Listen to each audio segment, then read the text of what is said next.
தமிழகத்தில் அடுத்த ஆண்டு நடைபெறவுள்ள சட்டமன்ற தேர்தலை முன்னிட்டு அதிமுகவுடன் மீண்டும் பாஜக கூட்டணி அமைத்துள்ளது.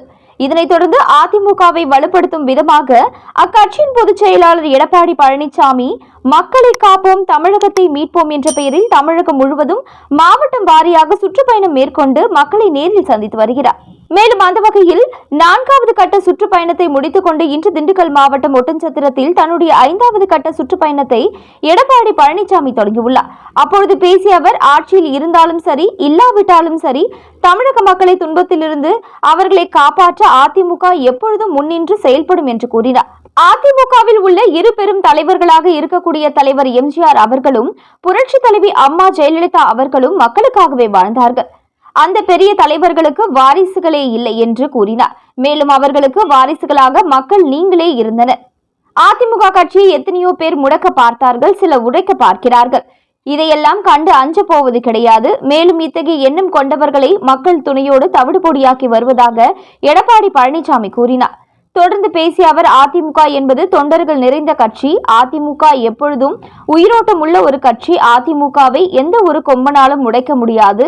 அதிமுகவை பொறுத்தவரையில் கடைக்கோடியில் இருக்கும் தொண்டனும் கட்சி தலைவராகவும் எம்எல்ஏவாகவும் ஆகலாம் என்று கூறினார். தொடர்ந்து பேசிய எடப்பாடி பழனிசாமி திமுகவை கடுமையாக விமர்சித்து பேசினார். தமிழ்நாட்டில் தொடர்ந்து கொலை, கொள்ளை சம்பவங்கள் மற்றும் பாலியல் வன்கொடுமைகள் நாளுக்கு நாள் அதிகரித்துக் கொண்டேதான் இருக்கின்றது. குறைந்தபாடு கிடையாது. தமிழ்நாட்டில் இருக்கின்ற ஒட்டுமொத்த மக்களும் பாதுகாப்பு கிடையாது என்று கூறினார். மேலும் இதனால் வரையில் திமுக ஆட்சி பொறுப்பேற்றதில் இருந்து கொலை மற்றும் கொள்ளை சம்பவங்கள் நடக்காத நாளே இல்லை. மேலும் பள்ளி மாணவர்களும் கல்லூரி மாணவர்களுக்கும் மது மற்றும் போதைப் பொருட்களுக்கு அடிமையாகி வருகின்றனர். இதனால் மாணவர்களின் வாழ்க்கை கேள்விக்குறியாகி உள்ளது. தொடர்ந்து பேசிய அவர், கடந்த 4 ஆண்டுகளுக்கு மேலாக ஆட்சி செய்து வரும் திமுகவை வரும் சட்டமன்ற தேர்தலில் வீட்டுக்கு அனுப்ப வேண்டும் என்று கூறினார்.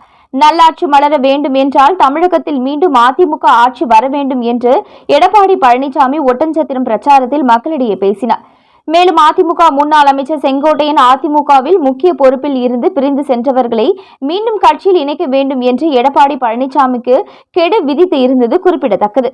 மேலும் இது போன்ற முக்கிய செய்திகளை நீங்க உடனுக்குடன் தெரிஞ்சுக்கணும்னா நியூஸ் இன்ஃபோ தமிழ் சேனலை சப்ஸ்கிரைப் பண்ணிக்கோங்க. உடனுக்குடன் அப்டேட்ஸ்க்கு பெல் பட்டனை கிளிக் பண்ணிக்கோங்க.